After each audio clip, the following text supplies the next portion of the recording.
Jueves 26 de junio de 2025. Sean bienvenidos, queridos hermanos, a este encuentro maravilloso con la palabra del Señor. Que la gracia de Dios esté en cada uno de ustedes. Les invito para que nos pongamos en presencia del Señor e iniciemos en el nombre del Padre, del Hijo y del Espíritu Santo. Amén. Hoy es jueves eucarístico, jueves sacerdotal. Hoy nos encomendamos a Jesús Eucaristía, que es alimento que se da para cada uno de nosotros. Pidamos e invoquemos la gracia del Espíritu Santo.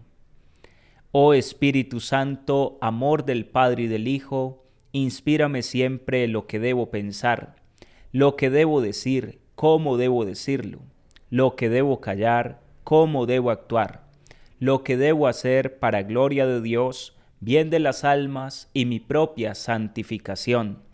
Espíritu Santo, dame agudeza para entender, capacidad para retener, método y facultad para aprender, sutileza para interpretar, gracia y eficacia para hablar. Dame acierto al empezar, dirección al progresar y perfección al acabar. Amén. Espíritu Santo, ilumínanos y santifícanos. Con mucha alegría, queridos hermanos, les comparto la lectura del día de hoy. La primera es tomada del libro del Génesis, en el capítulo 16, versículos del 1 al 12 y del 15 al 16. Sarai, la mujer de Abraham, no le daba hijos, pero tenía una esclava egipcia llamada Agar. Sarai dijo a Abraham: El Señor no me concede hijos, llégate pues a mi esclava, a ver si tengo hijos por medio de ella. Abraham aceptó la propuesta de Sarai.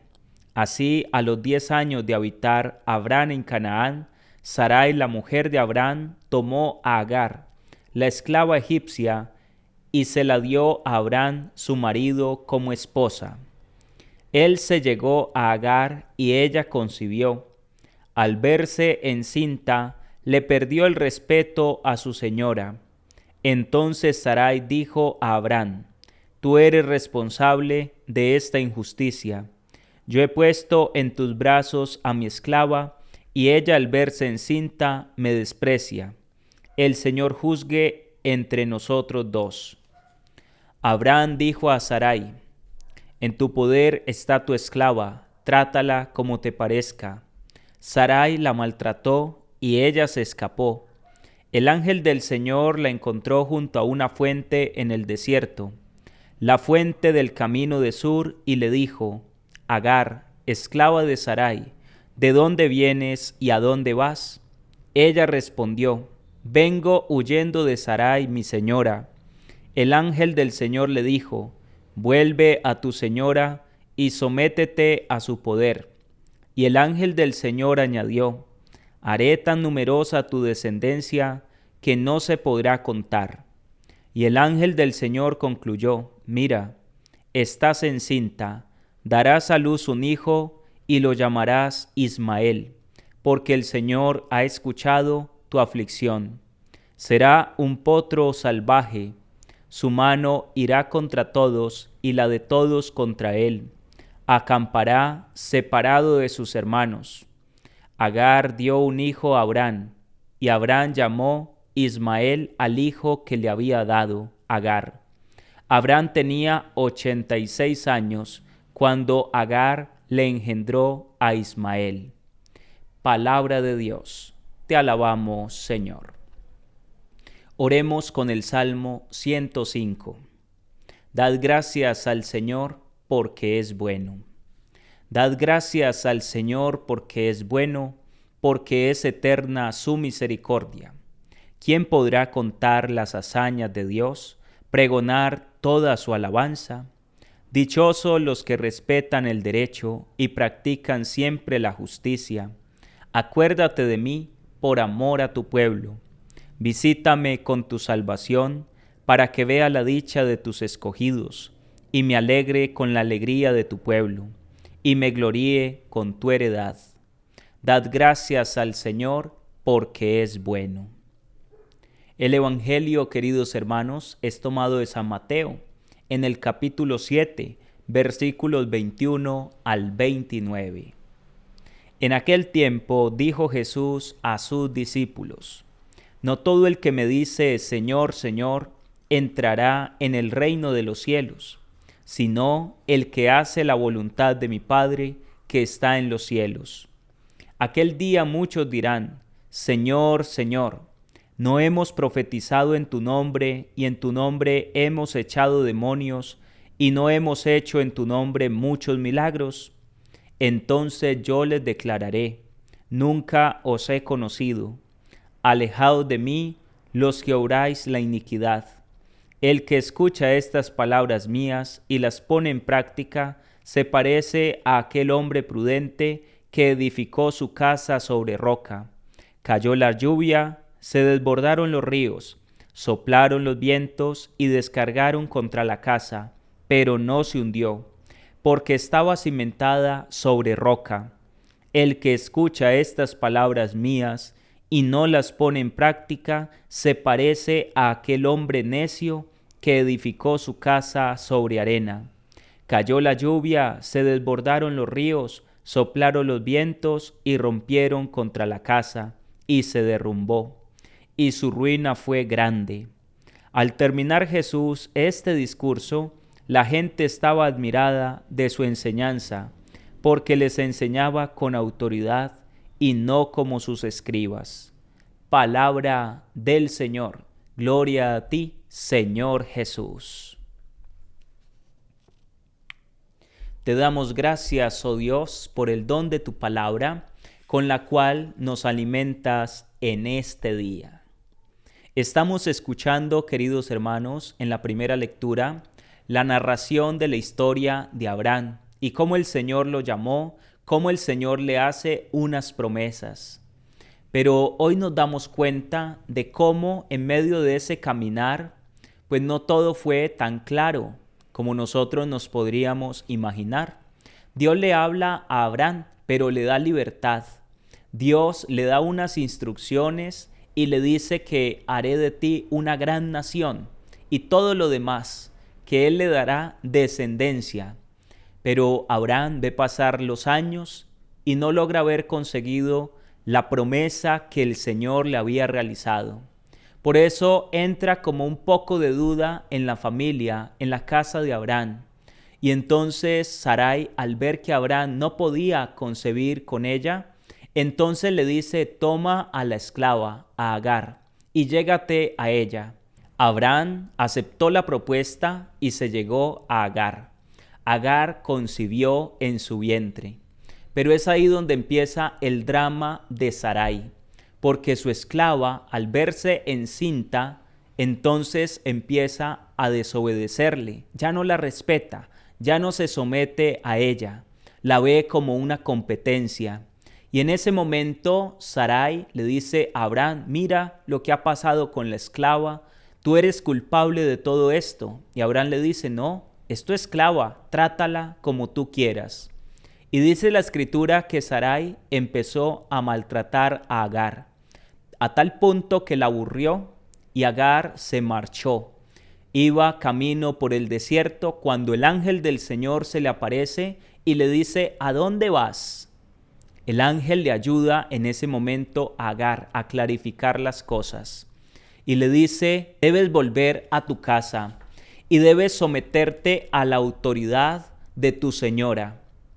Agar estaba muy confundida y entonces el ángel del Señor le dijo: vuelve a tu señora y sométete a su poder. Y el ángel del Señor concluyó: mira, estás encinta, darás a luz un hijo y lo llamarás Ismael, porque el Señor ha escuchado tu aflicción. Él será un potro salvaje, su mano irá contra todos y la de todos contra él. Acampará separado de sus hermanos. El ángel del Señor le profetiza y le dice que Ismael va a ser grande, aunque no es el hijo de la promesa. Al venir de Abraham va a ser un bendecido de Dios.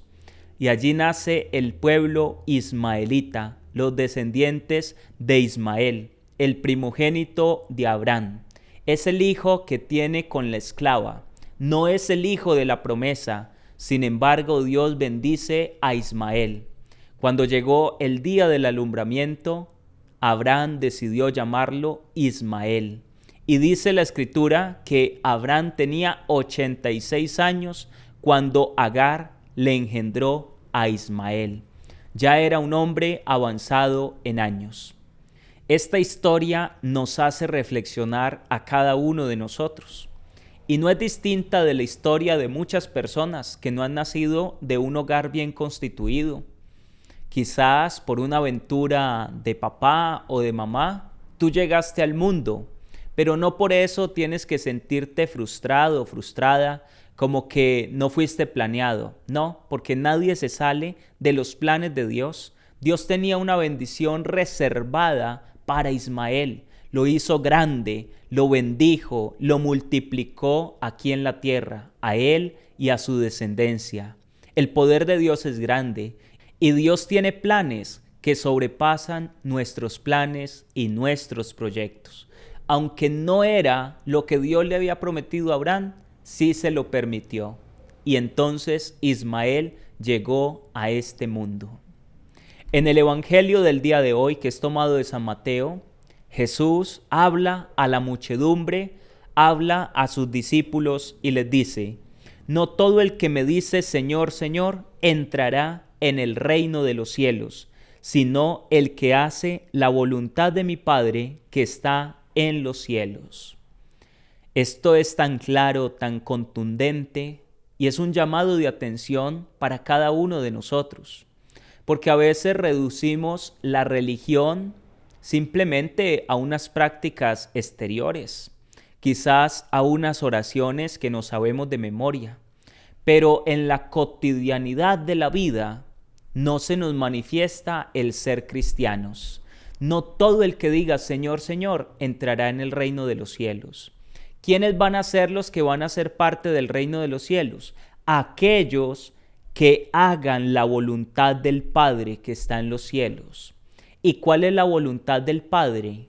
Que obedezcamos a las palabras de Jesús, que obedezcamos y cumplamos los mandamientos que el Señor nos ha dejado.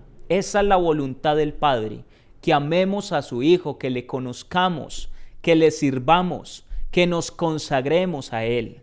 Entonces no se trata solamente de decir Jesús es el Señor, Jesús es mi Dios, yo creo en Dios. No, porque ese es un cristianismo muy fácil, un cristianismo de dientes hacia afuera, decimos aquí en Colombia, de labios para afuera. Pero luego todo lo demás, ¿cómo está?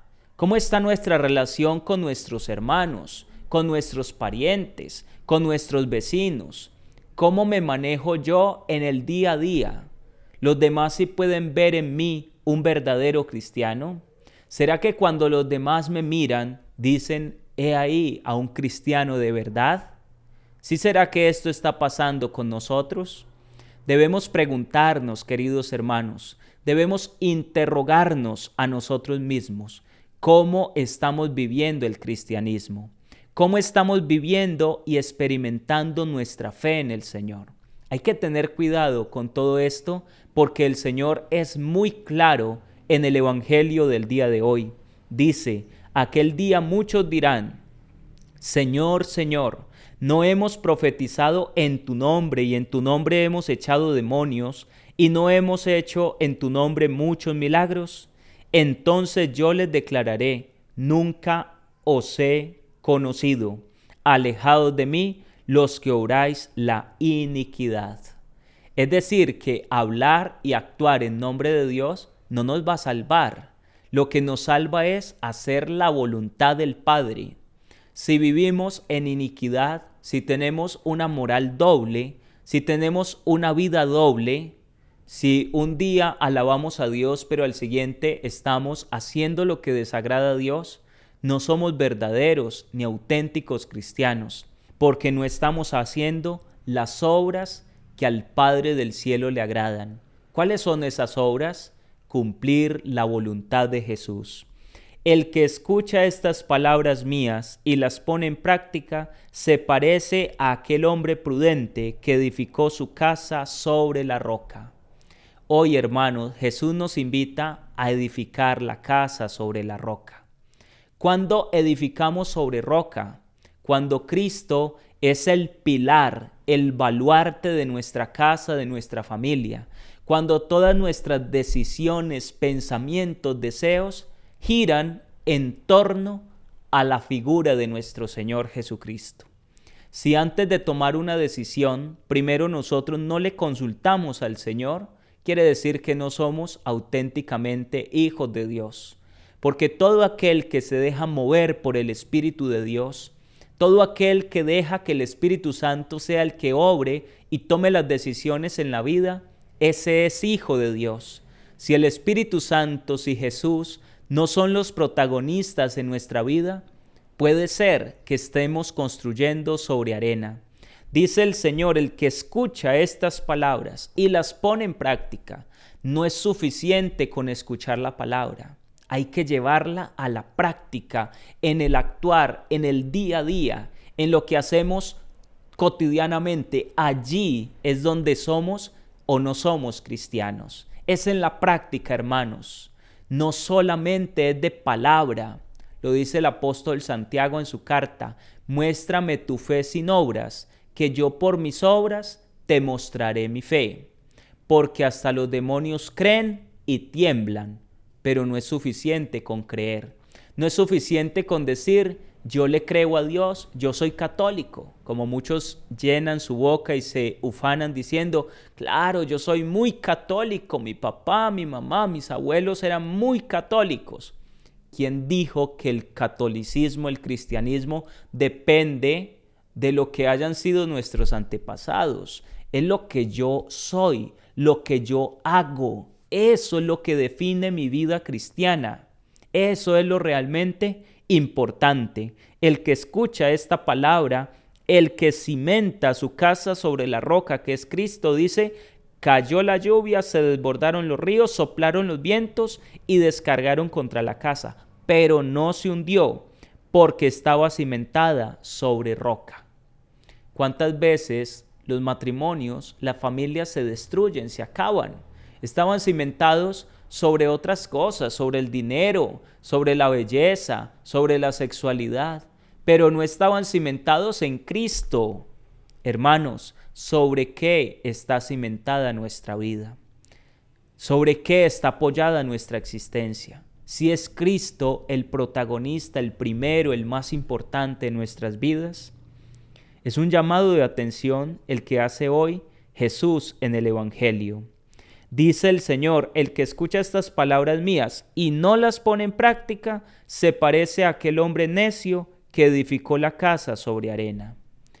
Si somos de los que escuchamos, pero no actuamos, somos necios, dice Jesús. Estamos construyendo sobre arena.